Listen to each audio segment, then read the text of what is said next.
Et si je vous révélais que réussir ne signifie pas ne jamais tomber, mais plutôt refuser d'abandonner? Ceux qui atteignent les plus hauts sommets ne sont pas ceux qui évitent les obstacles, mais ceux qui les regardent droit dans les yeux, en tirent des leçons et continuent leur route.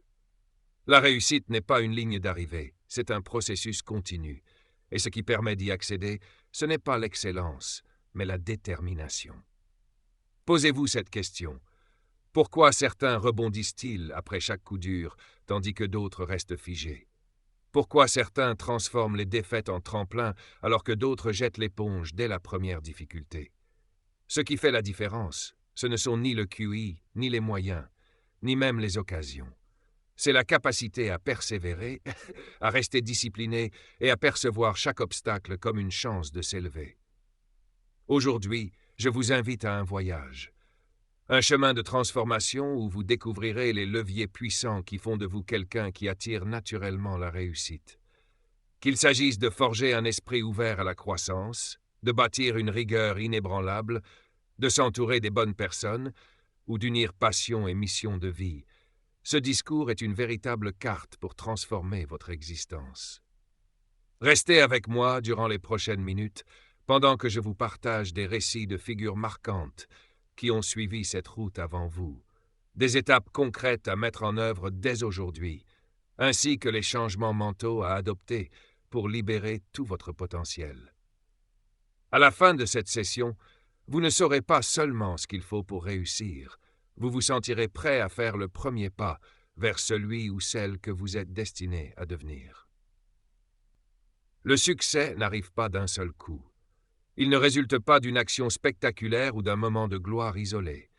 En réalité, il naît de l'accumulation de petites décisions cohérentes et de routines quotidiennes qui, à long terme, créent des résultats exceptionnels. Imaginez le succès comme une construction. Chaque habitude que vous adoptez est comme une brique posée. Même minuscule, elle contribue à ériger une fondation solide. La vraie question est, construisez-vous chaque jour ou attendez-vous le moment parfait pour commencer?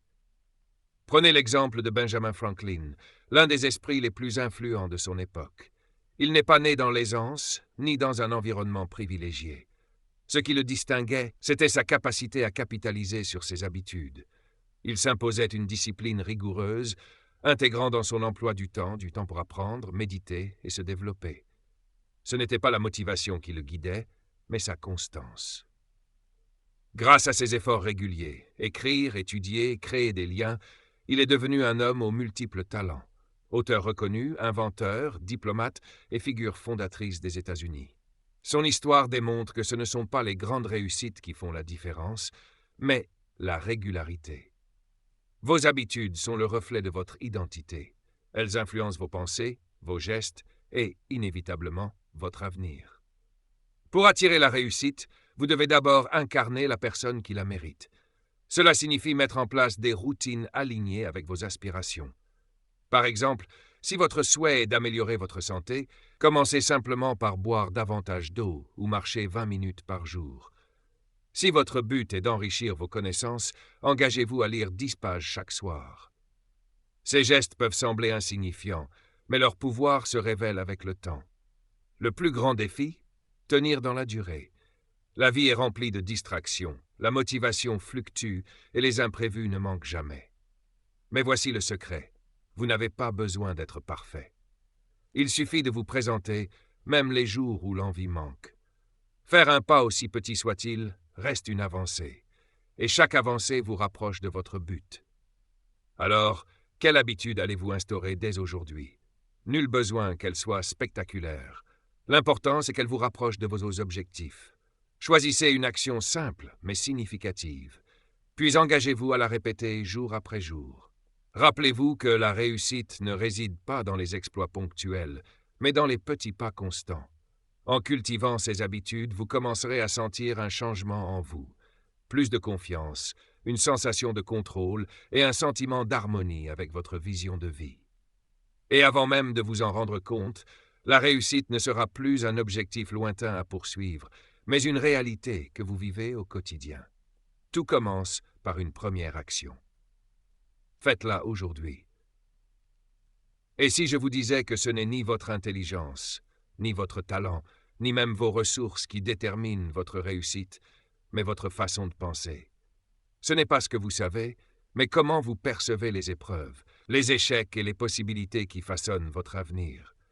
C'est la force de ce qu'on appelle un état d'esprit évolutif, la conviction que l'on peut améliorer ses capacités par l'effort, l'apprentissage et la persévérance. À l'opposé, un esprit figé considère que les compétences sont fixes, immuables.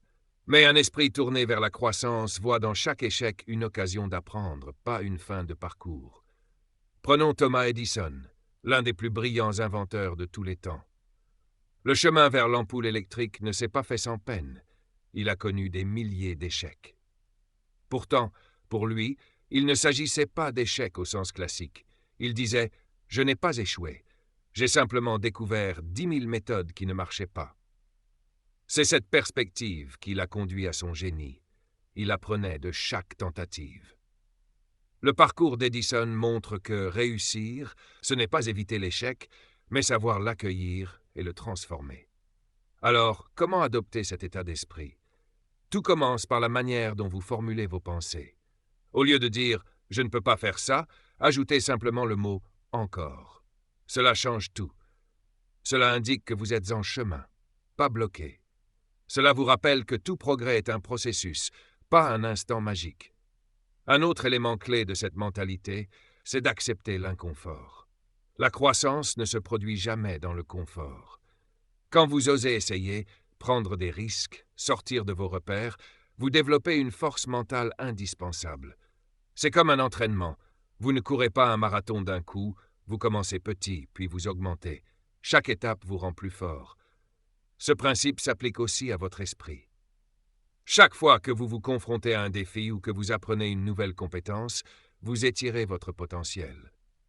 Il est aussi crucial de s'entourer de personnes qui valorisent la croissance. Les gens avec qui vous passez le plus de temps influencent profondément votre manière de penser. Si vous êtes dans un environnement qui limite, qui doute, vous finirez par intégrer ces freins. En revanche, si vous êtes entouré de personnes ambitieuses, curieuses et ouvertes, vous adopterez naturellement ces traits. Cherchez des mentors, des amis, des collègues qui vous tirent vers le haut, qui vous défient et vous soutiennent dans les moments difficiles. Enfin, apprenez à apprécier vos progrès. Trop souvent, on se focalise sur le but final et on néglige toutes les petites étapes franchies. Mais chaque apprentissage, chaque effort, chaque prise de risque est une victoire. Avez-vous découvert quelque chose de nouveau? Bravo! Avez-vous affronté une peur ou tenté quelque chose d'inconnu? Félicitations. Chaque avancée, même minime, construit votre développement. En les célébrant, vous alimentez votre confiance dans votre capacité à grandir. Rappelez-vous, un esprit tourné vers la croissance n'est pas inné. C'est une posture que l'on choisit. C'est une décision de croire en son potentiel, d'accepter les difficultés comme des outils de transformation et de continuer à progresser malgré les obstacles. Et la meilleure partie, une fois que vous entrez pleinement dans cette mentalité, vos possibilités deviennent sans limite. La prochaine fois qu'un défi se présente, n'en ayez pas peur. Posez-vous une seule question. Qu'est-ce que je peux apprendre ici? Chaque barrière est une occasion de vous dépasser. Chaque défaite est une graine d'évolution, et chaque pas, aussi modeste soit-il, vous rapproche de la meilleure version de vous-même. Adopter un état d'esprit de croissance ne change pas seulement votre façon de réussir, cela change votre façon de vivre. Cela vous ouvre à de nouvelles opportunités, élargit votre horizon et vous donne la force de continuer quand les autres abandonnent. Le voyage vers la réussite commence dans votre tête. Alors commencez aujourd'hui à cultiver cette mentalité et observez la transformation. Imaginez que vous preniez la route sans savoir où vous allez. Vous pourriez rouler pendant des heures, voire des jours, sans jamais vraiment avancer vers une destination précise. Sans direction claire, vous finirez probablement perdu, frustré ou à des kilomètres de là où vous souhaitiez être. Il en va de même pour la réussite. Sans but bien défini et porteur de sens, vous ne faites que dériver à travers la vie, en espérant que le succès viendra à vous par hasard. Mais voici la réalité. Le succès ne survient pas par magie. Il se bâtit grâce à l'intention, à la stratégie et à l'engagement. Prenez l'exemple de J.K. Rowling, la célèbre auteure de la saga Harry Potter. Avant de devenir l'une des écrivaines les plus lues de l'histoire, elle était une mère célibataire vivant avec très peu de moyens. Ce qui l'a maintenue, c'était une vision limpide, partager l'univers magique qu'elle avait imaginé. Malgré des dizaines de refus d'éditeurs, elle est restée centrée sur son but. Elle n'espérait pas simplement réussir, elle s'était engagée à concrétiser son rêve.